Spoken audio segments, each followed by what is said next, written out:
नमस्कार दोस्तों मेरा नाम है महेश मिश्रा और मैं आपको पढ़ाता हूं इकोनॉमिक्स। आज मैं लेके आया हूं चैप्टर नंबर 5। बच्चों बहुत इंपॉर्टेंट है एग्जाम पॉइंट ऑफ व्यू से। क्यों है ये इंपॉर्टेंट? क्योंकि इसमें से 3 क्वेश्चन पक्के हैं आपके, आएंगे ही आएंगे एग्जाम में। एक ज्यादा मार्क्स का, एक थोड़े कम का और एक बहुत कम मार्क्स का। मतलब 1 नंबर का भी चांसेस है, 3 नंबर के भी चांसेस है और 6 नंबर का क्वेश्चन तो पक्का आने है इसमें से। तो वो कौन कौन से क्वेश्चन है? सबसे पहला ज्यादा मार्क्स में आने वाला है, लॉ ऑफ वेरिएबल प्रोपोर्शन क्या होता है, रिटर्न्स टू फैक्टर कैसे काम करता है तीनों फेजेस के साथ। दूसरा, उससे थोड़े कम मार्क्स का, टीपी और एमपी के बीच में रिलेशनशिप, एपी और एमपी के बीच में relationship.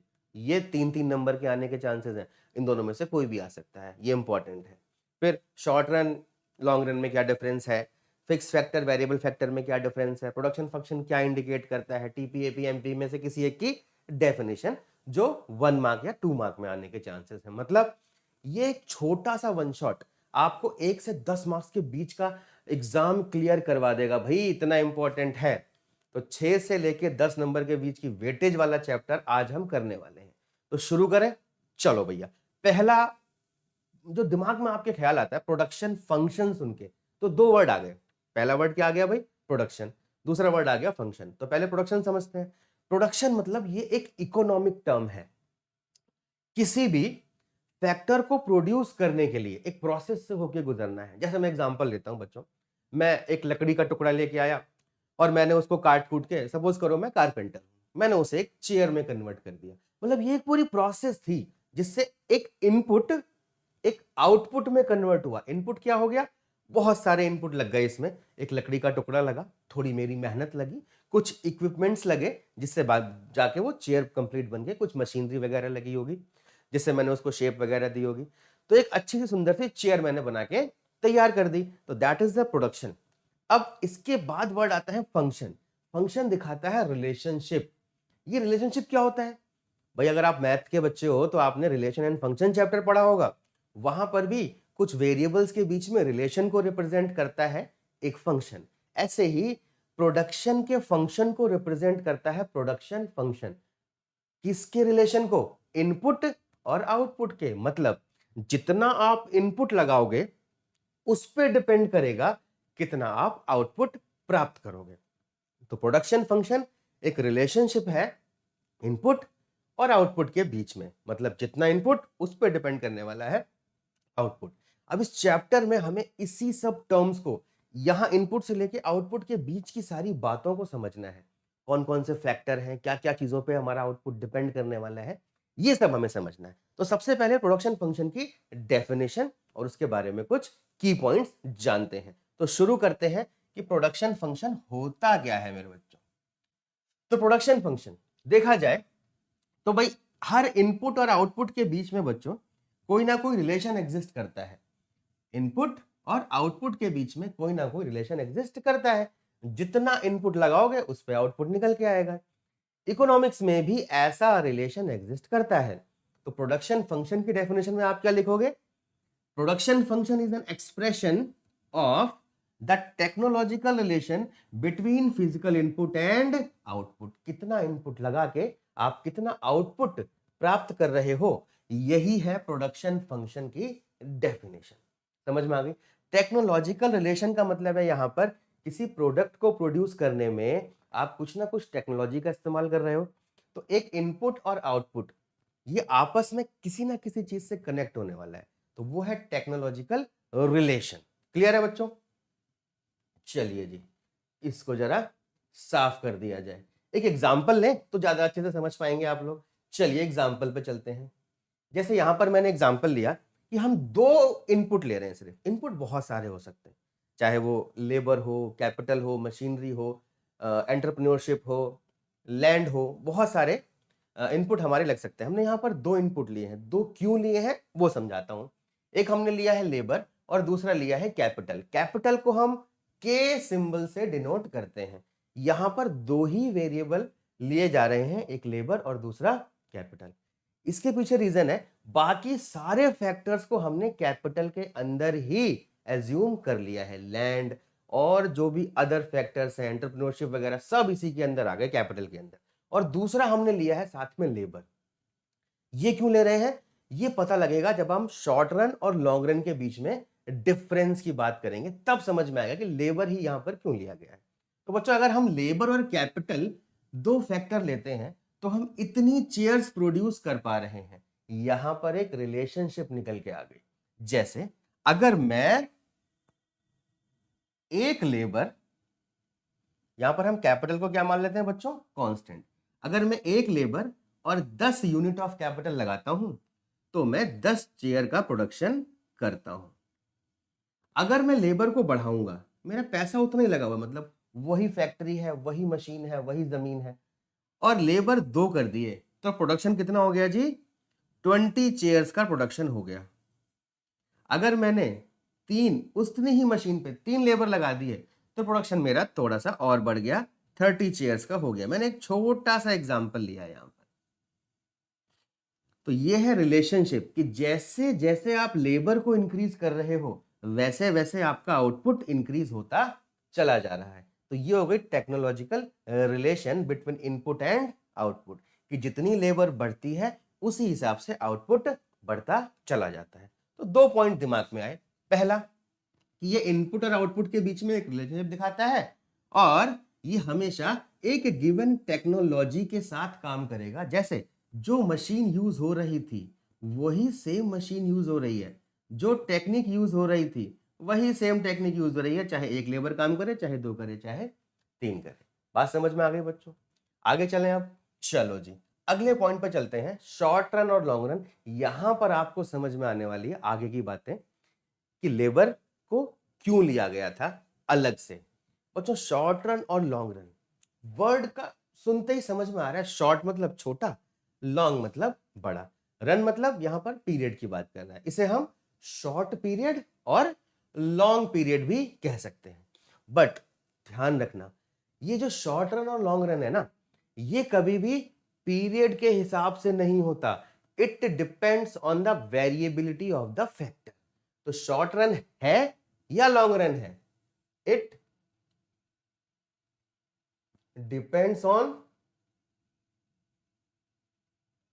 Variability of the factor, कि बच्चों जो आपके फैक्टर है वो वेरिएबल है या वेरिएबल नहीं है, इस पे डिपेंड करता है कि कोई भी पीरियड, कोई भी टाइम पीरियड शॉर्ट रन होगा या लॉन्ग रन होगा। अब एक खुशखबरी आप लोगों को दे दूं, आपके सिलेबस में लॉन्ग रन नहीं है। लॉन्ग रन पे आपसे क्वेश्चन नहीं पूछा जाएगा, शॉर्ट रन पे पूछा जाएगा। सिर्फ लॉन्ग रन और शॉर्ट रन में डिफरेंस आपके सिलेबस में है, लॉन्ग रन की आगे की कोई बात आपके सिलेबस में नहीं होगी। तो खुश हो जाओ इस बात को लेके। अब आ जाओ जी, तो शॉर्ट रन वो पीरियड है मेरे बच्चों in which output can be changed by changing only variable factor. अब ये वेरिएबल फैक्टर क्या होता है उसके बारे में आगे बात करेंगे। तो शॉर्ट रन वो पीरियड है जहां पर आउटपुट सिर्फ और सिर्फ वेरिएबल फैक्टर को चेंज करके ही बढ़ाया जा सकता है। इसके लिए मैं एक छोटा सा एग्जांपल लेता हूं बच्चों आपको। सपोज करो मैं कारपेंटर हूं, मैं कारपेंटर ही बन जाता हूं। मैं कारपेंटर हूं और मैं बैट्स बनाता हूं, आजकल मैच चल रहे हैं तो मैं बैट्स बनाता हूं। तो अचानक से जब मैच वगैरह आते हैं, वर्ल्ड कप वगैरह आता है, तो बैट्स की डिमांड बहुत तेजी से बढ़ जाती है। लेकिन पूरे साल ऐसा नहीं होता। तो जैसे ही लोग बैट की डिमांड करते हैं, मेरे पास ज्यादा बैट के ऑर्डर्स आना शुरू हो जाते हैं। तो क्या मुझे बैट की एक फैक्ट्री खोल देनी चाहिए तुरंत के तुरंत? नहीं। मैं क्या करूंगा, पहले मैं 4 घंटे काम करता था तो अब मैं 8 घंटे काम करूंगा, या फिर एक लेबर को और अपॉइंट कर लूंगा, मशीन वही रहने दूंगा। मतलब वो पीरियड जहां पर मैं सिर्फ और सिर्फ लेबर को चेंज करके अपने आउटपुट को इंक्रीज कर सकता हूं, उस पीरियड को बोला जाता है शॉर्ट पीरियड या फिर शॉर्ट रन। तो शॉर्ट रन या short period is a period जिसमें output can be increase with increase in labour या फिर वेरिएबल फैक्टर। तो वेरिएबल फैक्टर का एग्जांपल क्या हो गया बच्चों, सच एज लेबर। सिर्फ लेबर को चेंज करके आप आउटपुट को इंक्रीज कर सकते हो। और long run refers to a period in which output को बढ़ाने के लिए, आउटपुट को चेंज करने के लिए सारे के सारे फैक्टर को चेंज करना पड़ेगा, सिर्फ लेबर को चेंज करके काम नहीं चलेगा। सपोज करो अचानक से इतने सारे बैट्स का ऑर्डर मेरे पास आ गया कि मैं उस एक मशीन से वो ऑर्डर पूरे ही नहीं कर सकता। अब क्या करना पड़ेगा? अब मुझे और मशीनें लगानी पड़ेंगी और फैक्ट्री का एरिया बड़ा करना पड़ेगा। तो ये वो एरिया है या ये वो सिचुएशन है जहां पर मुझे सारे के सारे फैक्टर चेंज करने पड़ेंगे। नई मशीन लगानी पड़ेगी, नए लेबर लेने पड़ेंगे, नया एरिया लेना पड़ेगा। तो जब सारे के सारे फैक्टर्स को चेंज करना पड़ जाए आउटपुट को बढ़ाने के लिए, तो उस पीरियड को बोला जाता है लॉन्ग रन। क्लियर है बच्चों? तो शॉर्ट रन या लॉन्ग रन टाइम पीरियड पे डिपेंड नहीं करता। सेम पीरियड किसी के लिए शॉर्ट रन हो सकता है, किसी के लिए लॉन्ग रन हो सकता है। सेम पीरियड किसी के लिए लॉन्ग रन हो सकता है या शॉर्ट रन हो सकता है। डिपेंड किस पे करने वाला है कि आउटपुट को चेंज करने के लिए हमें अपने कौन से फैक्टर को चेंज करना पड़ रहा है। सिर्फ वेरिएबल फैक्टर चेंज करके आउटपुट बढ़ सकता है, शॉर्ट पीरियड है। सब कुछ चेंज करना पड़ेगा तो लॉन्ग पीरियड है। क्लियर है बच्चों? सभी को समझ में आ गया? आओ जरा कुछ इंपॉर्टेंट पॉइंट निकल के आए यहां पर। The distinction between short run and long run does not refers to a calendar period. यहां पर पीरियड की बात नहीं की जाती है। It is not based on the fixed time span. ये टाइम पे डिपेंड नहीं होता। दूसरी खास बात, this period is rather a functional concept which depends on production conditions. It varies from firm to firm.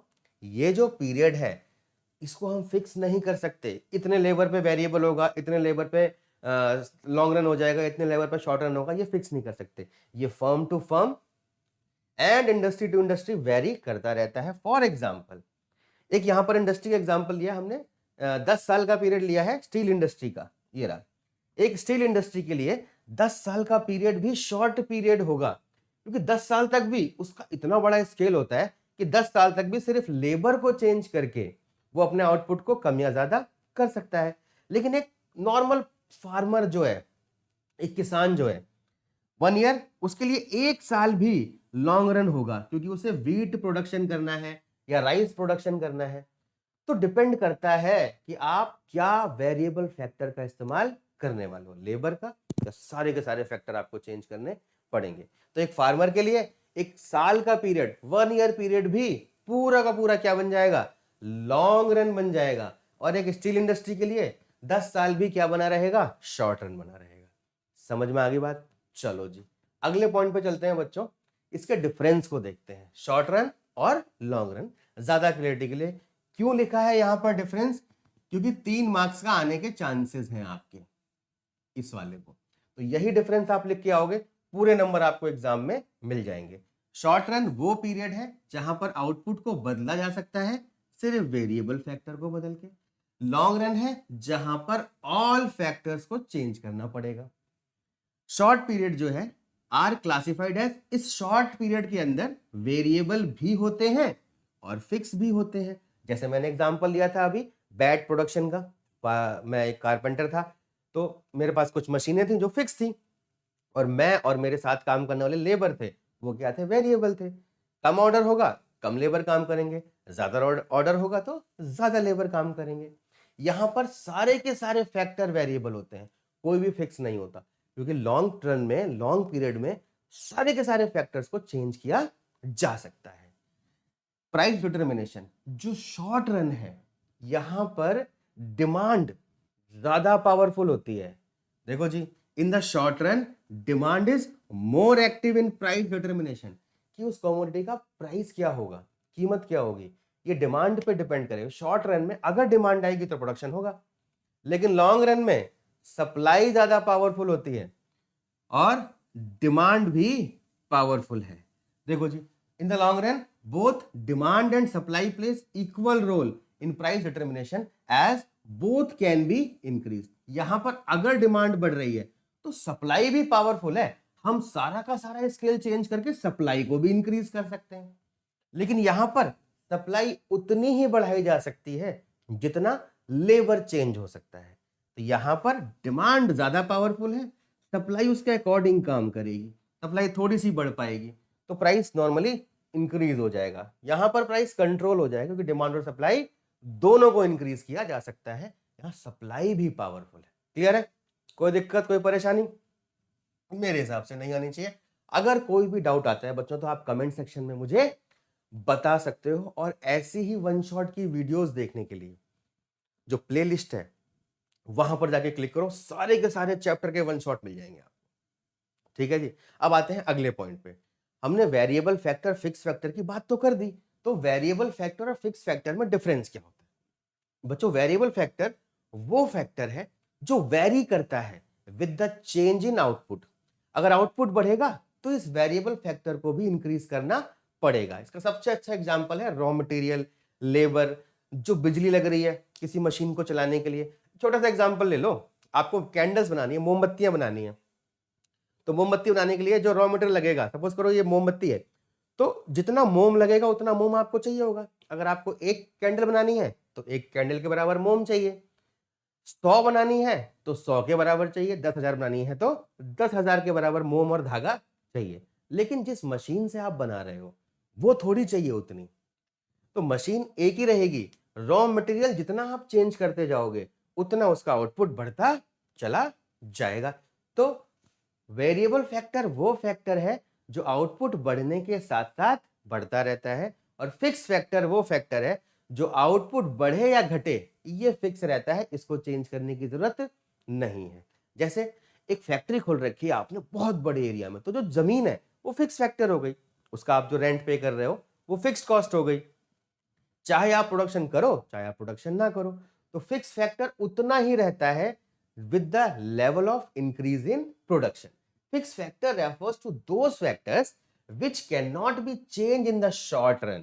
For example, plant and machinery, building, land, etc.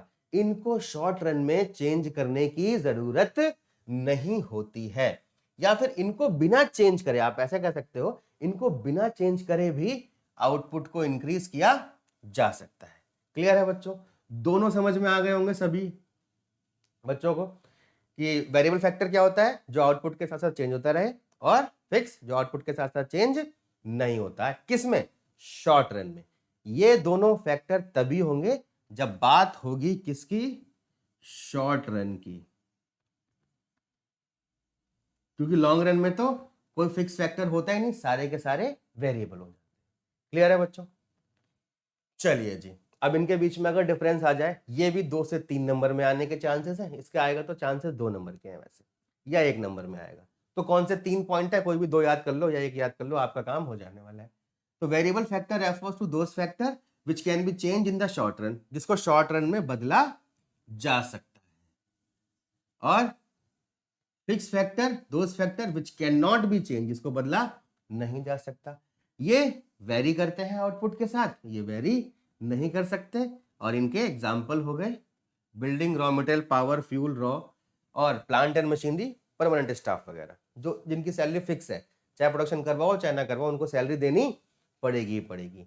ऐसे ही हमारे नेता लोग हैं जिनको पैसे हमें देने ही देने पड़ते हैं, परमानेंट सैलरी जाती है उनकी, चाहे वो काम करें देश के लिए चाहे वो काम ना करें। क्लियर है बच्चों? आगे चलें।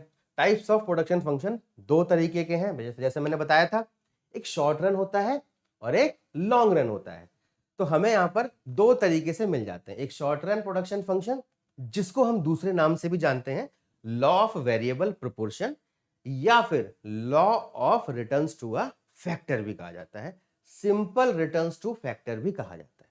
और दूसरा लॉन्ग रन प्रोडक्शन फंक्शन जिसको हम कांस्टेंट प्रोपोर्शन भी कहते हैं, ये रहा कांस्टेंट प्रोपोर्शन टाइप भी कहा जाता है, और इसको लॉन्ग रन प्रोडक्शन फंक्शन भी कहा जाता है, जो आपके सिलेबस में नहीं है। तो ये आपके सिलेबस से कट चुका है, इसके ऊपर कोई क्वेश्चन आपका नहीं आने वाला, यही आपके ऊपर क्वेश्चन में आएगा short run production function.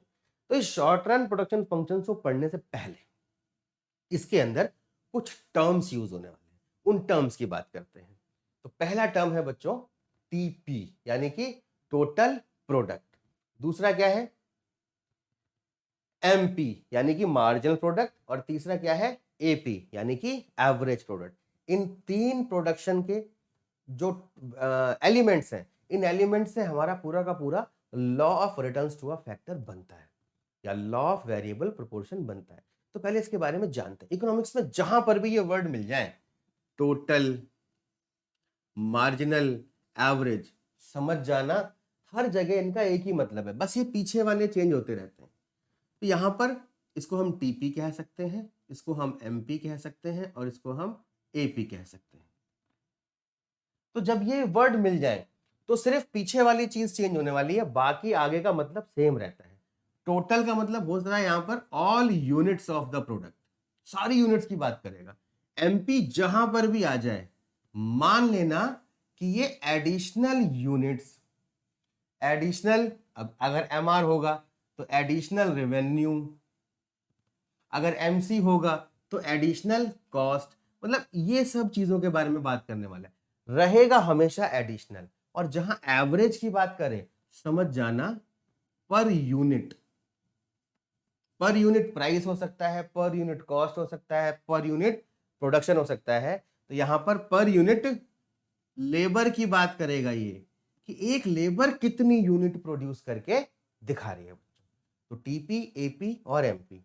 TP का मतलब टोटल प्रोडक्ट, एपी का मतलब एवरेज प्रोडक्ट और एमपी का मतलब मार्जिनल प्रोडक्ट। इनके और दूसरे नाम भी होते हैं बच्चों। इस टीपी को टीपीपी भी कहा जाता है, एमपीपी भी कहा जाता है और एपीपी भी कहा जाता है। ऐसा क्या होता है भाई? टीपीपी का मतलब है टोटल फिजिकल प्रोडक्ट, एमपीपी का मतलब पी जो बीच में आ गया उसका मतलब फिजिकल है बस, मार्जिनल फिजिकल प्रोडक्ट,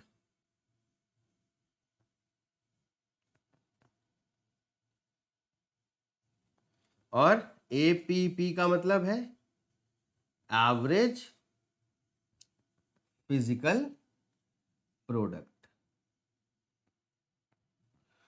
कोई दिक्कत, कोई परेशानी नहीं होनी चाहिए इसमें।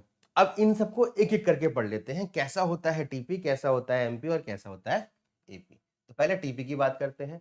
टोटल प्रोडक्ट का मतलब है जितने भी फैक्टर्स को लगाया गया, उन सारे फैक्टर की हेल्प से जितना टोटल आउटपुट प्रोड्यूस हुआ उसे कहा जाएगा टोटल फिजिकल प्रोडक्ट या फिर टोटल प्रोडक्ट। देखो जी क्या डेफिनेशन निकल के आती है। Total product refers to total quantity किसी भी कमोडिटी की जो प्रोड्यूस हुई है by a firm during a given period of time. यहां पर शॉर्ट रन की बात की जाएगी। With the given number of input, input यहां पर दो तरीके के हो सकते हैं, या तो फिक्स्ड होंगे या फिर वेरिएबल होंगे। Fixed input and variable input. Clear है? ओके, ये भाई साहब टच हो जा रहे हैं इसमें, तभी हमारे मार्कर साहब काम नहीं करते, इनको ठीक किया जाए पहले। चलो जी, इनको ठीक कर दिया हमने। Total product refers to total quantity of goods produced by a firm during a given period of time with given number of input, चाहे वो फिक्स्ड हो चाहे वो वेरिएबल हो। अगर मैं इसका डायग्राम की बात करूं तो जब मैं तीनों को एक साथ सिखाऊंगा तब मैं डायग्राम बनाऊंगा। हालांकि मैं आपको बना के दिखा देता हूं किस तरीके का डायग्राम होता है, समझाऊंगा मैं इसको बाद में आपको। तो टीपी है हमारा कुछ इस तरीके से 3 स्टेज में चलता है। ये फर्स्ट स्टेज, सेकंड स्टेज और ये थर्ड स्टेज। इस तरीके का हमारा टीपी होगा। यहां पर हम दिखाएंगे आउटपुट को जो प्रोडक्शन हो रहा है, और यहां पर टीपी को, ये वाई एक्सिस, ये एक्स एक्सिस और ये 0। ऐसा क्यों बनता है इसके बारे में हम आगे बात करने वाले हैं बच्चों। अगला आता है हमारा एवरेज प्रोडक्ट। एवरेज प्रोडक्ट का मतलब होता है एक लेबर, तो इसे आप ऐसे कह सकते हो प्रोडक्शन पर लेबर।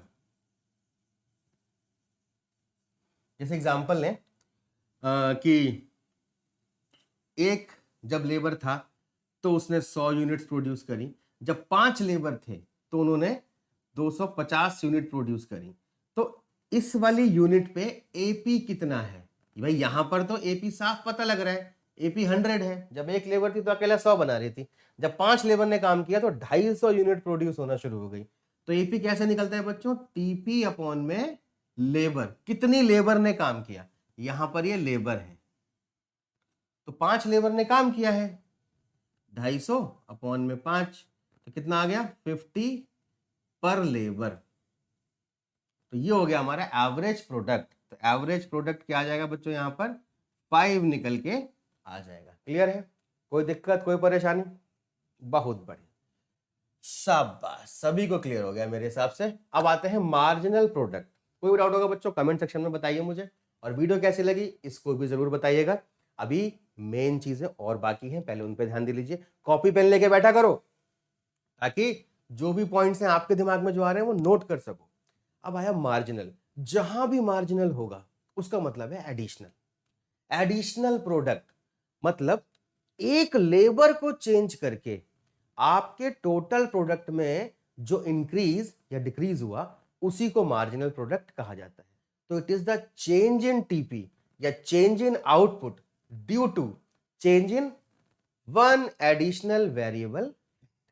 देखो जी क्या क्या है definition, marginal product refers to addition to total product when one more unit of a variable factor is employed. जब आप एक और लेबर लगाते हो तो आपके टोटल प्रोडक्शन में कितना चेंज आता है, उसी को हम कहते हैं बच्चों, क्या कहते हैं, मार्जिनल प्रोडक्ट कहते हैं। क्लियर है? अच्छा, मैंने डायग्राम नहीं बनाया आप लोगों के लिए, एपी का डायग्राम बनाया, जरा कैसा होता है। क्या एपी और एमपी एक साथ बनाते हैं? चलिए, एमपी और एपी एक साथ बनाते हैं, जिसका रिलेशन भी हमें पढ़ना है। ये एक्स एक्सिस होता है बच्चों, ये वाई एक्सिस, यहां पर हम आउटपुट को दिखा रहे खांसी कैसे आने लग गई, और यहां पर हम एपी को दिखा रहे हैं बच्चों। तो एमपी हमारा कुछ ऐसे बनता है मार्जिनल प्रोडक्ट, और जो एपी होता है वो ऐसे जाता है एवरेज प्रोडक्ट। ये सारी की सारी शेप ऐसी क्यों होती हैं इसके बारे में हम आगे डिस्कस करने वाले हैं। तो मार्जिनल प्रोडक्ट पहले बढ़ता है, मैक्सिमम पहुंचता है और फिर गिरता है। एपी बढ़ता है, मैक्सिमम पहुंचता है, गिरता है, लेकिन कभी जीरो नहीं होता, कभी एक्सिस को कट नहीं करता, क्योंकि पर लेबर प्रोडक्शन कभी चेंज नहीं हो सकता। इन सारी चीजों को मैं आपको एक टेबल से समझाता हूं, आइए जरा चलते हैं। अच्छा, इसके फॉर्मूले भी लिख दें जरा। मार्जिनल प्रोडक्ट निकालना है अगर आपको तो कैसे कैसे निकाल सकते हो। Marginal product is to TP N minus TP N minus one होता है। जैसे मैं कुछ एग्जांपल ले लूं जरा, यहां पर कि मैंने यहां पर लेबर लिखी, यहां पर मैंने टीपी लिख दिया, एक लेबर, दो लेबर, तीन लेबर, चार लेबर, पांच लेबर, और टीपी लिया मैंने, पहले 18 लिया और फिर ले लिया 40, फिर ले लिया 50, फिर ले लिया मैंने 62, ऐसे करके मैंने कुछ 72, ऐसे करके मैंने कुछ पॉइंट्स ले लिए। तो एमपी लेना है हमें यहाँ पर। तो एमपी पहले वाले में कैसे निकलेगा, डैश या फिर 18 लिख सकते हो आप। अगला एमपी ऑफ सेकंड यूनिट कैसे आएगा, 40 माइनस 18 यानी कि 22 आ गया, फिर 50 माइनस 40 यानी कि 10 आ गया। मतलब हर एडिशनल यूनिट में से पिछले वाली यूनिट को माइनस करते जाना है। 50 में से 40 को माइनस करना है, 40 में से 18 को माइनस करना है। लेकिन कभी कभी क्या होता है, लगातार लेबर्स ना देके सीधा दूसरी लेबर दे दी, उसके बाद सीधा पांचवी दे दी, तो दिक्कत आती है। तो उस केस में एमपी क्या होता है, change in TP upon change in labour. जब अचानक से जंप करके कुछ लेबर आगे पे आ जाओ, जैसे एग्जांपल ले लें यहां पर कि जब 10 लेबर लगे थे तो आउटपुट था बच्चों 100 यूनिट का, और जब 25 लेबर लगे तो आउटपुट हो गया 350 यूनिट का। इस तरीके से दे रखा है, इधर लेबर है और इधर टीपी है। अब यहां पर TP N minus TP N minus one का फॉर्मूला नहीं लग सकता, तब कैसे करोगे, सीधा चेंज इन टीपी देखा हमने, चेंज इन टीपी कितना आ गया बच्चों 250, और नीचे क्या आ गया change in labour, change in labour कितना आ गया 15, इसको डिवाइड कर दोगे आपका एमपी निकल के आ जाएगा। क्लियर है? कोई दिक्कत, कोई परेशानी? सभी को समझ में आ गया होगा मेरे हिसाब से। तो डिवाइड करके आंसर आ जाएगा बड़े प्यार से। चलो जी आगे चलते हैं। रिटर्न्स टू अ फैक्टर या फिर लॉ ऑफ वेरिएबल प्रोपोर्शन, ये बहुत समझने वाली बात है। इसके ऊपर लिख लो very very very important, very very important, exam में जरूर आएगा, पूछेगा ही पूछेगा चाहे कुछ भी हो जाए। इस पे क्वेश्चन पक्का आता है, हर स्कूल में आएगा, हर टीचर देगा, क्योंकि सीबीएसई ने बोल रखा है कि भाई इसका पे क्वेश्चन जरूर देना ही देना है, ये मार्किंग स्कीम के अंदर रहेगा ही रहेगा आपके। तो क्या कहता है, ये कहता है इन शॉर्ट रन, बात शॉर्ट रन की होगी, लॉन्ग रन की नहीं होगी। In short run when labour is increase या फिर अ variable factor is increase with fix factor, तो मतलब एक शॉर्ट रन की बात हो रही है, एक मशीनरी है, फैक्ट्री है, लैंड बिल्डिंग सब कुछ है, वो फिक्स फैक्टर हो गए। इधर लेबर्स हैं या वेरिएबल फैक्टर्स हैं। जब हम इनको इंक्रीज करते हैं इन मशीन्स वगैरह के लिए, प्रोडक्शन करने के लिए, तो शुरुआत में जो प्रोडक्शन होता है बहुत तेजी से बढ़ता है। क्यों बढ़ता है अभी एग्जांपल लेंगे। लेकिन अगर हम उन्हीं वेरिएबल फैक्टर को बढ़ाते चले जाएं तो शुरुआत में प्रोडक्शन बहुत तेजी से बढ़ेगा, फिर बढ़ेगा तो एक स्टेज पे आने के बाद प्रोडक्शन बढ़ेगा, लेकिन उसके बढ़ने की स्पीड कम होती जाएगी और फिर वो मैक्सिमम पहुंच के गिरना शुरू हो जाएगा। इसका एग्जाम्पल कैसे ले सकते हैं बच्चों, आप लोग कमेंट करके बताना, आपको बहुत अच्छे से समझ में आएगा। मैंने एक लेबर लगाई है,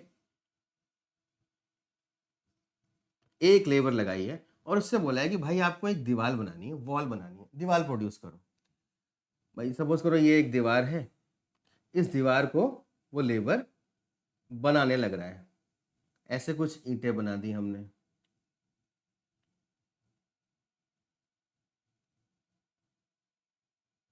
बचपन में खूब बनाई है हमने ऐसे दीवार, बड़ा अच्छा लगता है। ये हमने दीवार बना के तैयार कर दी। तो इस एक लेबर को आप कमेंट में बताना, एक लेबर को बच्चों 20 घंटे लगते हैं इस दीवार को बनाने में, तो दो लेबर को कितने घंटे लगेंगे कमेंट में बताओ फटाफट से। पॉज करो वीडियो। दो लेबर को कितने घंटे लगेंगे, एक लेबर 20 घंटे में बना रही है, तो दो लेबर आप कहोगे जी सर ये तो 10 घंटे में बना देगी। हमने कहा हाँ यार सही कह रहे हो, चलो 4 लेबर लगाएं तो कितने घंटे में बना देगी। हमने कहा जी 4 तो 5 घंटे में बना देगी। हमने कहा अगर इसमें हम 500 लेबर लगा दें तो क्या 1 मिनट में दीवार बन के तैयार हो जाएगी। अब आप कहोगे नहीं नहीं नहीं सर, ये तो पॉसिबल नहीं है, 1 मिनट में कैसे बन के तैयार हो सकती है दीवार। अगर हम 2000 लेबर लगा दें तो क्या इतनी जल्दी बन के तैयार हो जाएगी। इसका मतलब जो दीवार बननी थी ना, इसमें जो लेबर लगने थे या जो भी कंस्ट्रक्शन का काम होना था, आउटपुट जो भी प्रोड्यूस होना था, कुछ भी प्रोड्यूस होना हो, एक खेत पे अनाज उगाना हो, एक दीवार बनानी हो, किसी फैक्ट्री में प्रोडक्शन करना हो, ये जो वेरिएबल फैक्टर है ना, इनकी लिमिट होती है कि शुरुआत में तो इनको बढ़ा सकते हो आप, लेकिन ऐसा नहीं कि बढ़ाते चले जाओगे, बढ़ाते चले जाओगे, बढ़ाते चले जाओगे, ऐसा पॉसिबल नहीं। क्योंकि एक दीवार को बनाने के लिए 8 10 15 20 लोगों से ज्यादा की जरूरत कभी भी नहीं पड़ सकती है। उसके बाद अगर आपने लेबर लगाया तो उस लेबर का कुछ बेनिफिट नहीं मिलेगा, वो सिर्फ पुराने वाले लेबर को आराम दे रहा होगा, आउटपुट को इंक्रीज नहीं कर रहा होगा, टाइम को सेव नहीं कर रहा होगा। बात समझ में आई। ऐसा ही लॉ ऑफ वेरिएबल प्रोपोर्शन कहता है। ये कहता है जब आप शुरुआत में लेबर को या वेरिएबल फैक्टर को इंक्रीज करते हो तो बड़ा फायदा मिलता है प्रोडक्शन प्रोसेस को, और प्रोडक्शन बहुत तेजी से बढ़ता है। क्यों? क्योंकि डिवीजन ऑफ वर्क हो जाता है। जब अकेला लेबर दीवार बना रहा था तो मसाला भी वही बना रहा था, ईंटें भी वही लेके आ रहा था, पानी भी वही डाल रहा था, दुनिया भर के काम सारे उसे करने थे। लेकिन जब हमने दो लेबर लगाई तुरंत काम बढ़ गया। उसने कहा भाई मैं ये काम करूंगा, तू ये काम करेगा, काम बढ़ना शुरू हो गया। जब 4 लेबर लगाई तो और काम डिस्ट्रीब्यूट हो गया, और तेजी से काम होने लग गया। लेकिन लेबर को बढ़ाते बढ़ाते बढ़ाते बढ़ाते रहेंगे तो शुरुआत में जो बेनिफिट मिल रहा है बाद में वो बेनिफिट नहीं मिल पाएगा। यही कहता है लॉ ऑफ वेरिएबल प्रोपोर्शन। बात समझ में आई? आओ जरा पढ़ के देखते हैं। Law of variable proportion states that as we increase quantity of only one input यानी कि labour, keeping other input fixed, बाकी सबको कांस्टेंट मान लिया, टीपी शुरुआत में इंक्रीज करता है इंक्रीजिंग रेट से, उसके बाद इंक्रीज करता है डिक्रीजिंग रेट से, और फिर फॉल करना शुरू हो जाता है या फिर बढ़ना शुरू होता है नेगेटिव रेट से। नेगेटिव रेट से बढ़ने का मतलब क्या हो गया कि यहां पर ये फॉल करने लग जाएगा, गिरने लग जाएगा। बात समझ में आई? इसको एक टेबल से और समझाना चाहता हूं मैं, आओ जरा टेबल से समझें। वैसे ये एग्जांपल मोर देन सफिशिएंट था, आप सबके दिमाग में सेट हो गया होगा मैं कहना क्या चाह रहा हूं। चलो जी, फिर भी एक टेबल लेते हैं, लेकिन उस टेबल से पहले जब भी ये लॉ काम करेगा तो कुछ एजम्पशन मान के चलनी पड़ेंगी। अगर वो एजम्पशन नहीं मानते हम तो फिर ये लॉ काम नहीं करेगा। तो एजम्पशन देखो क्या कहती है, पानी पी लिया जाए। क्या है एजम्पशन?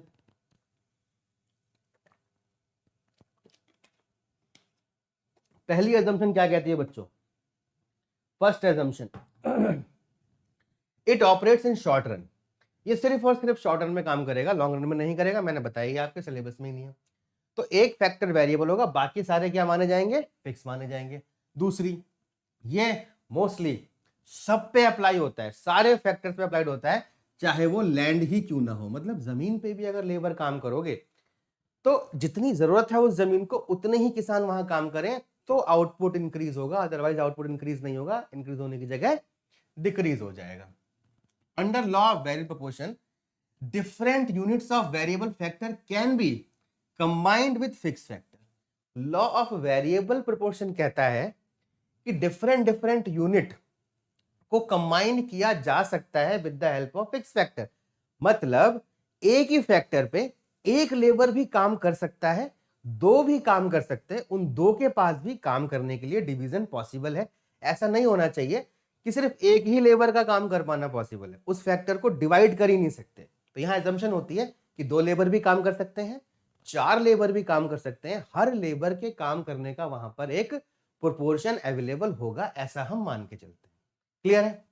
आगे क्या कहता है, this law applies to the field of production only, यह सिर्फ प्रोडक्शन के लिए होगा और किसी फील्ड के लिए बात नहीं करता, मतलब कंजम्पशन वंजम्पशन के लिए बात नहीं करता, सिर्फ प्रोडक्शन के लिए बात करता है। ठीक, the effect of change in output due to change in variable factor can be easily determine, ये होगा तभी तो हम प्रोपोर्शन निकाल पाएंगे। कह रहा है कि एक लेबर से कितना चेंज होगा ये निकाल पाना पॉसिबल होना चाहिए।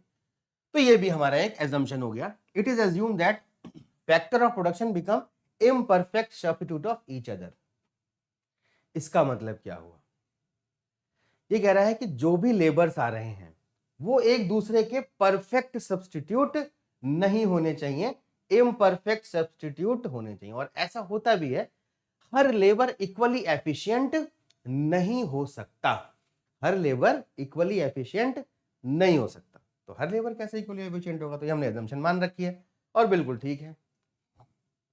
एक लिमिट तक ही ये दूसरे को सब्स्टिट्यूट कर सकते हैं, उसके बाद ये सब्स्टिट्यूट नहीं कर पाएंगे, तो एक लिमिटेशन रहेगी यहां पर, एक लेबर की जगह दूसरे लेबर को अपॉइंट करने में। याद रहेगी ये बात। इसमें से कौन कौन से पॉइंट अगर आप याद रख लें तो आपका फायदा होगा। पहली बात, ये वाला पॉइंट इंपॉर्टेंट है, ये वाला पॉइंट, मतलब सारे 6 के 6 पॉइंट नहीं भी याद रहेंगे तो भी आपको नंबर मिल जाएंगे। ये वाला पॉइंट देखो, छोटे छोटे पॉइंट बता रहा हूं, ये वाला अगर आपने याद रख लिए, ये वाला पॉइंट, ये 4 पॉइंट भी अगर आप लिखाते हो ना बच्चों, तो भी आपका काम एकदम बेहतरीन हो जाना है। तो ये 4 पॉइंट याद रख लो, बाकी के 2 पॉइंट अगर आपसे मिस भी हो जाते तो कोई दिक्कत परेशानी वाली बात नहीं है, इन 4 को लिख के आ जाना। अब आते हैं टेबल पे, टेबल कैसे एक्सप्लेन करती है इसको आओ समझते हैं।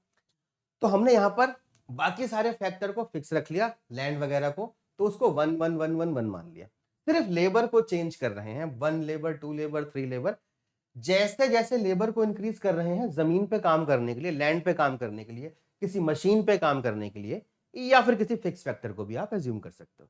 तो यहां हमने जो टेबल बनाई है उसी के हिसाब से याद कर लो आप, ताकि आसान है, टेबल बहुत ईजी याद हो जाएगा। और यही टेबल ऐसे की ऐसे लिखाओगे तो पूरे में से पूरे नंबर मिलेंगे। कई बार बच्चे क्या करते हैं, खुद टेबल बनाने की कोशिश करते हैं, उस चक्कर में जो ये रिलेशनशिप निकलना चाहिए ना वो गड़बड़ हो जाता है। तो अगर आप खुद बना भी रहे हो ना बच्चों, तो दिमाग लगा के बनाना, पहले प्रोडक्शन इंक्रीजिंग रेट से बढ़ना चाहिए, फिर डिक्रीजिंग रेट से, और फिर नेगेटिव। ये याद रख पाओ तो ही अपना दिमाग लगाना, वरना जैसी टेबल है वैसी ही याद कर लो, नंबर पूरे चाहिए। तो भाई हमने लेबर बढ़ाई। शुरुआत में हमने देखा कि जब हमने एक लेबर से दूसरे लेबर पे पहुंचने की कोशिश करी तो प्रोडक्शन 10 से 30 हुआ। इसका मतलब क्या हुआ, इसका मतलब जो मार्जिनल प्रोडक्ट था वो पहले 10 था और ये 20 हो गया। कहने का मतलब दूसरे लेबर ने कितना आउटपुट बढ़ाया, पहले लेबर ने 10 बढ़ाया, दूसरे लेबर ने 20 का आउटपुट बढ़ाया। मतलब दूसरे लेबर के आने से पहले और दूसरे दोनों की एफिशिएंसी बढ़ गई है। टोटल प्रोडक्शन भाई वैसे क्या होना चाहिए, एक 10 बना रहा है, दो 20 बनाने चाहिए, लेकिन दो ने 30 बना दिया। क्यों? क्योंकि पहले अकेला बेचारा काम करते करते थक जा रहा था, काम उतनी एफिशिएंटली नहीं कर पा रहा था। जब दो लोग आ गए तो उसका काम बढ़ गया। अब दोनों के दोनों पूरा यूज कर पा रहे हैं उस फैक्टर का, पूरी जमीन पे तरीके से काम कर पा रहे हैं, थक नहीं रहा कोई भी। तो स्टार्टिंग में जब लेबर बढ़ाया गया तो आउटपुट बहुत तेजी से बढ़ा। इसी को कहते हैं बच्चों फेज 1। और इसका नाम क्या रखा है हमने, इसका नाम है increasing returns to a factor. कि जब एक फैक्टर जो वेरिएबल फैक्टर है वो जब इंप्लॉय हुआ, वो जब लगाया गया, तो उसने टोटल प्रोडक्ट को इंक्रीज कर दिया बहुत तेजी से। तो ये हमें एमपी से पता लगता है कि अगर एमपी पिछले वाले से ज्यादा है, मतलब अगला लेबर पिछले वाले से ज्यादा प्रोडक्शन करके दिखा रहा है। बात समझ में आ गई? फिर हमने तीसरा लेबर लगाया और तीसरे लेबर ने प्रोडक्शन इंक्रीज तो करा, बट अब 20 से ज्यादा नहीं करा, उसने 15 करा है। मतलब प्रोडक्शन बढ़ तो रहा है लेकिन उस स्पीड से नहीं बढ़ रहा जिस स्पीड से पहले बढ़ रहा था। तो हम दूसरे फेज में एंटर कर जाते हैं। इस पॉइंट को बोलते हैं पॉइंट ऑफ इन्फ्लेक्शन, जहां से हमारा इंक्रीजिंग फेज डिक्रीजिंग फेज में कन्वर्ट हो जाता है। अभी डायग्राम में और अच्छे से समझाता हूं आपको इस चीज को। फिर और बढ़ाया तो भी लेबर प्रोडक्शन बढ़ रहा है लेकिन उतनी स्पीड से नहीं बढ़ा। अगले लेबर ने भी आउटपुट बढ़ाया, बट अब यहां पर ना इनके ना काम करने की लिमिट फिक्स हो चुकी है।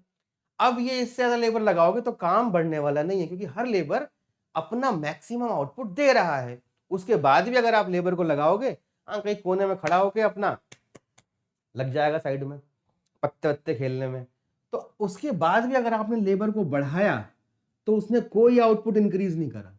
तो यहां से लेके और जीरो पहुंचने तक को बोलते हैं सेकंड फेज या फिर diminishing returns to a factor. अब हर अगला लेबर प्रोडक्शन बढ़ा तो रहा है, टीपी तो इंक्रीज हो रहा है, देखो 10 से 30 हुआ, फिर 45, फिर 52, इंक्रीज तो हो रहा है लेकिन उस स्पीड से नहीं हो रहा जिस स्पीड से फर्स्ट फेज में हो रहा था। अब आते हैं थर्ड वाले फेज में। इसके बाद भी आप नहीं माने और आपने लेबर और बढ़ा दिया, तो अगला लेबर जो होगा वो जो लेबर ऑलरेडी काम कर रहे थे उनके काम की एफिशिएंसी को भी गिरा देगा। मतलब वो काम तो करेगा नहीं लेकिन आपके पास से पैसा जा रहा होगा, मतलब आपकी कॉस्ट तो बढ़ रही है बट आउटपुट नहीं बढ़ रहा है। इसीलिए इसे कहते हैं negative returns to a factor. अगर समझना है तो समझने के लिए आप ये समझ सकते हो कि फालतू खाली बैठा लेबर है, दो को और लेके जाएगा और कोने में बैठ के पत्ते खेलेगा और अपना वही चलता रहेगा उसका मामला उल्टा सीधा वाला। समझ में आ गई बात? ये समझने के लिए है, सिर्फ याद रह जाए इस बात इसलिए। हालांकि यहां पर होगा क्या, आपकी कॉस्ट तो बढ़ रही होगी लेकिन आउटपुट नहीं बढ़ रहा होगा, इसलिए इसे नेगेटिव रिटर्न्स कहा जाता है बच्चों, कि उस फैक्टर से हमें रिटर्न मिलने की बजाय नुकसान हो रहा है। तो ये थर्ड फेज आ गया। बात समझ में आई? तो पहले आपको ये टेबल बनानी है, उसके बाद अगर ये क्वेश्चन आता है 6 नंबर में, तो सबसे पहले आप क्या लिखोगे, ये डेफिनेशन लिखोगे। 6 नंबर में डेफिनेशन आ गई, इनमें से कोई भी 4 एजम्पशन लिख दोगे, फिर आप ये टेबल बना दोगे और फिर ये डायग्राम बनाओगे और डायग्राम के साथ में तीनों फेजेस को एक्सप्लेन कर दोगे। और अलग से क्वेश्चन आ सकता है इसमें रीजन वाला, तो रीजन को मैं यहां पर साइड में एक्सप्लेन कर देता हूं आपको। ठीक है बच्चों, चलिए जी शुरू करते हैं। तो यहां पर क्या है, पहला फेज, दूसरा फेज, तीसरा फेज, 3 फेज थे बच्चों। देखो पहले फेज में हो क्या रहा था, इसी टेबल पे चलते हैं हम, कहां गए हमारे टेबल, ये रहा। पहले फेज में एमपी बढ़ रहा था, तो इस डायग्राम में भी पहले फेज में एमपी बढ़ रहा है। तो जब ये एमपी इंक्रीज हो रहा है तो टीपी बढ़ रहा है इंक्रीजिंग रेट से। टीपी के बढ़ने की स्पीड बहुत तेज है। इस टीपी को याद रखने के लिए आप ऐसा समझ सकते हो, किसी की गंजे की खोपड़ी बनानी है, टकले आदमी की, ऐसा मान लो आप ऐसे करके ऐसे बनाओगे, बन जाएगी गर्दन से लेके और सर तक का हिस्सा। तो यहां इसकी इस वाले पॉइंट से लेके और जहां से इसका सर शुरू होता है वहां तक इंक्रीजिंग फेज हो। गर्दन देखो ना किसी की इंक्रीजिंग फेज में जाती है, फिर ये डिक्रीजिंग फेज में होता है एकदम चमक चांद तक, जहां पर एकदम सूरज की रोशनी पड़ती है, तिल बिल लगा रखे एकदम चमक रही है चांद, तो वो होता है मैक्सिमम आउटपुट वाली सिचुएशन, और फिर डिक्रीज करना शुरू हो जाता है। समझ में आ गई बात?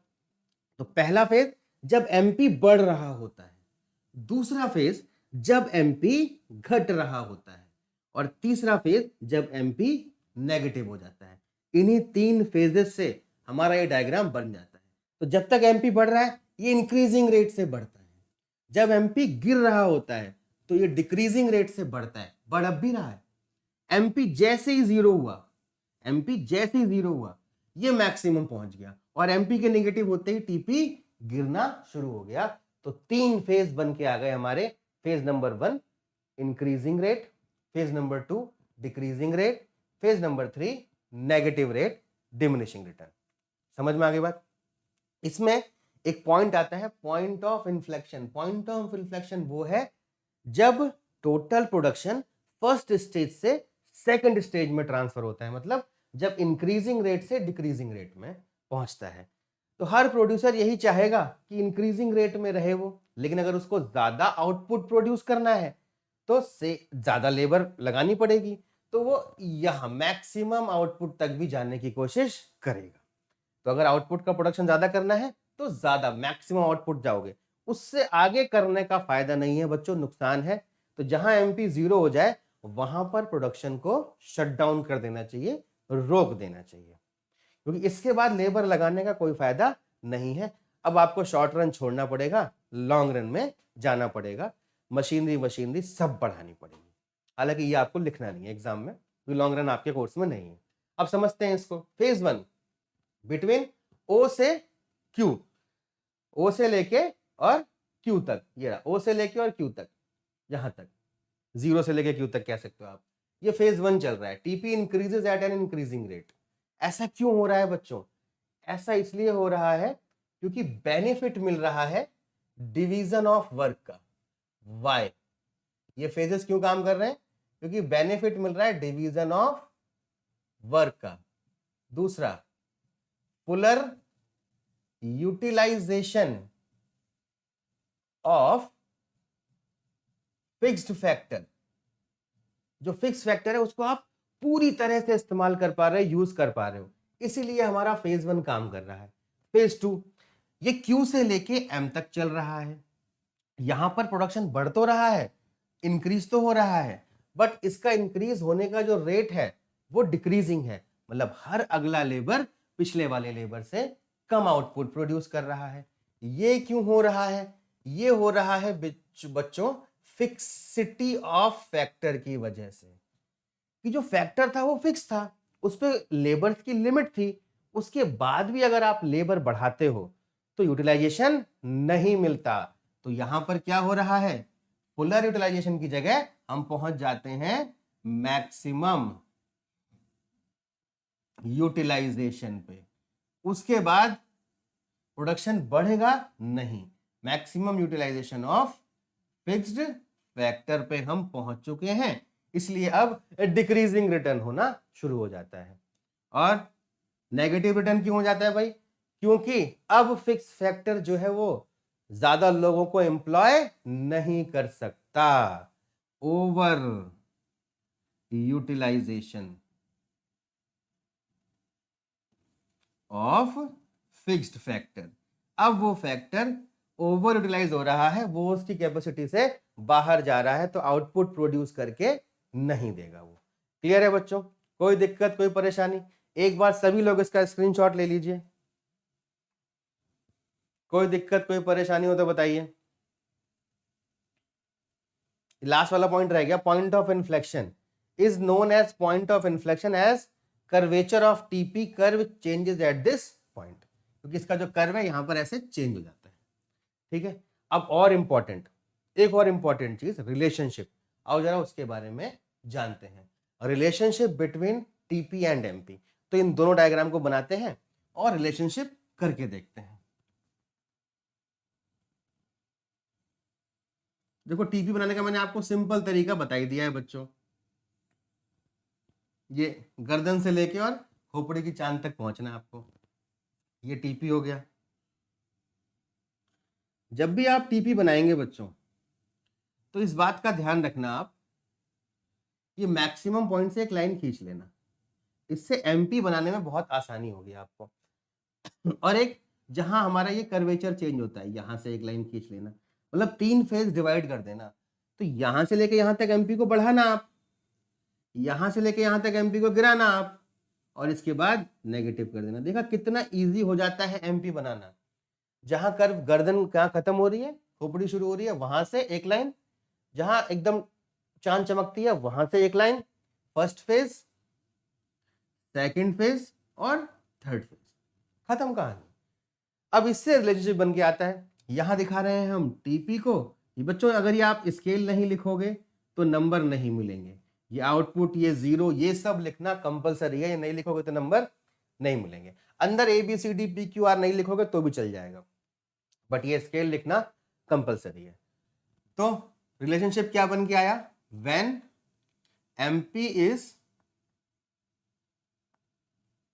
इंक्रीजिंग, या फिर TP से निकालना चाहो तो आप क्या लिखोगे? When TP is increasing at increasing rate, then TP is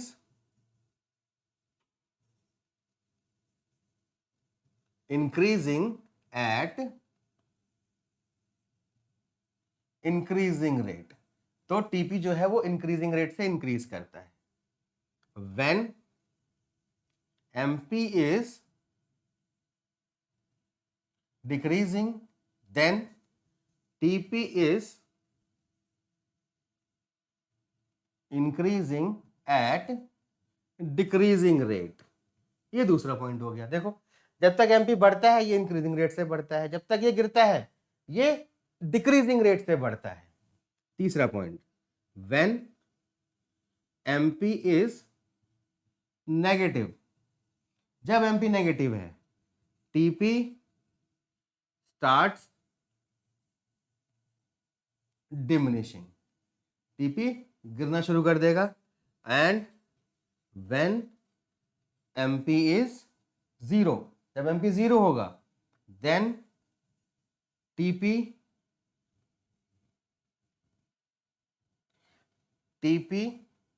is maximum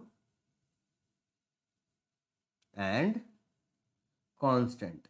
ये 4 पॉइंट का रिलेशन है, आपको पूरे के पूरे 3 नंबर देगा। समझ गए? कोई दिक्कत, कोई परेशानी? स्क्रीनशॉट लेना है स्क्रीनशॉट ले लो बच्चों इसका। बस लास्ट पॉइंट रह गया हमारा। अब AP और MP के बीच में रिलेशनशिप देख लेते हैं। यहां पर हमने TP का डायग्राम सीख लिया, MP का सीख लिया, AP का नहीं सीखा। आओ जरा AP का डायग्राम सिखाते हैं। AP जो होता है वो एवरेज प्रोडक्शन होता है, मतलब जितना टोटल प्रोडक्शन है उसको डिवाइड कर दो लेबर से, AP निकल के आता है। आओ जरा एक ही डायग्राम में हम AP और MP दोनों को दिखा सकते हैं। यहां दिखाया हमने Y को, यहाँ AP और MP दोनों को दिखाएंगे, और यहाँ पर आउटपुट। तो ये गया MP और ऐसे चला गया हमारा AP। तो ये डायग्राम क्या शो करता है? यहाँ पर भी 3 स्टेजेस ही हैं वैसे देखा जाए तो, एक ये वाली और एक ये वाली और एक ये वाली। लेकिन AP के साथ रिलेशन में आप क्या दिखाओगे, 3 पॉइंट कैसे बनाओगे? आपको ध्यान रखना है, जब MP AP से ऊपर है, 3 स्टेजेस हैं। एक बार AP है, ये AP को 3 टुकड़ों में बांटो। ये रहा AP का इधर बढ़ता हुआ, ये है AP इधर गिरता हुआ, और ये MP नेगेटिव। तो जब MP AP से ऊपर है, ये ध्यान रखना है। क्या रिलेशन निकालोगे? When MP is above AP, जब तक MP AP से ऊपर था तब तक AP बढ़ रहा था। टिल देन AP इंक्रीजेस, तब तक AP क्या करता है बच्चों? इंक्रीज करता रहता है। डायग्राम में दिख रहा है साफ साफ, तब तक AP इंक्रीज करता रहता है। When MP is below AP, जब MP AP से नीचे है तो क्या होता है? AP डिक्रीज करता रहता है। तीसरा point, MP cut AP at its maximum point. MP जो है वो AP को उसके मैक्सिमम पे काटता हुआ नीचे चला जाता है। हमेशा MP इसके मैक्सिमम पॉइंट पे काटता हुआ इसको नीचे जाएगा, कभी भी इधर से उधर से नहीं काटेगा। जहां AP मैक्सिमम होगा वहां से कट करता हुआ चला जाएगा। चौथा point, MP can be zero और negative, but AP will never become zero और नेगेटिव। बट AP कभी जीरो या नेगेटिव नहीं होगा। भाई सिंपल सा फंडा है, क्यों नहीं होगा? इस तरफ लेबर है, इस तरफ TP है। अब TP कभी जीरो तो होगा नहीं। जब TP जीरो नहीं होगा तो किसी नंबर से डिवाइड करोगे तो वो भी कभी जीरो नहीं होगा। भाई सपोज करो यहाँ पर 50 है, अब यहाँ पर 10,000 भी आ जाएगा लेबर, हालांकि ये एक हाइपोथेटिकल सिचुएशन ली है मैंने बहुत ज्यादा, तब भी जीरो नहीं होगा, मतलब ये कभी टच करेगा ही नहीं एक्सेस को, तो ये कभी जीरो नहीं हो सकता क्योंकि हर लेबर कुछ ना कुछ तो प्रोडक्शन करके दिखाएगी। तो एपी कभी जीरो नहीं होगा क्योंकि total output minus total output upon में लेबर रहता है। क्लियर है बच्चों? तो यहां पे हमने इस चैप्टर को अपने खत्म कर लिया है बच्चों। बहुत बहुत धन्यवाद आपका इस वन शॉट को देखने के लिए। आई होप ये आपके बहुत काम आएगा और एग्जाम में आप इसमें से जो भी मैंने इंपॉर्टेंट पॉइंट लिखवाए हैं वो सारे पॉइंट लिख के आओगे और टीचर आपको फुल में से फुल नंबर देगा, एकदम मजा आ जाएगा बच्चों। तो बच्चों ऐसे ही वन शॉट को अगर आप लोगों को देखना है, हमारे इन वन शॉट्स को, ऐसे ही वन शॉट्स को अगर आपको देखना है तो आप हमारे YouTube चैनल पे जा सकते हैं, वहां पर इकोनॉमिक्स की प्लेलिस्ट आपको मिल जाएगी। Class 12th class 11th BST, class 11th economics, ऐसे सारी की सारी हैं, class 11th accounts, BST, economics, maths, sets chapter, accounts के वन शॉट्स आ रहे हैं, मतलब हर चीज की, आपके सारे काम के चैप्टर्स की, इंपॉर्टेंट क्वेश्चंस की सबकी प्लेलिस्ट हमने तैयार कर दिया आप लोगों के लिए। तो आप प्लेलिस्ट में जाएंगे और ऐसे आपको सारे चैप्टर वाइज आपको वन शॉट्स मिल जाएंगे और आप उन वन शॉट्स को डिटेल में देख सकते हो और क्विक रिवीजन कर सकते हो बच्चों। तो ओके बच्चों, मिलते हैं नेक्स्ट क्लास में नेक्स्ट वन शॉट के साथ, नेक्स्ट इंपॉर्टेंट टॉपिक के साथ। Love you all, take care, bye bye.